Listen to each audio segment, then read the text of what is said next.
Hi, welcome to the video, and today I am going to explain to you on how you can recover deleted post or deleted photo on Instagram.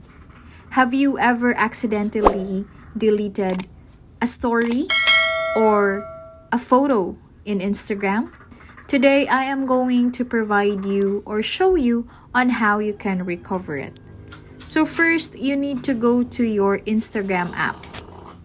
Make sure to click the profile icon on the lower right corner of the app and click the menu icon in the lower right corner, which you can see 3 lines, and choose your activity.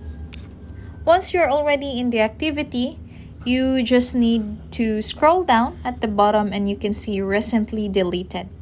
Click that and you will be able to see all the recently deleted photos or your story in your account. Choose one of your photo that you would like to recover or the story.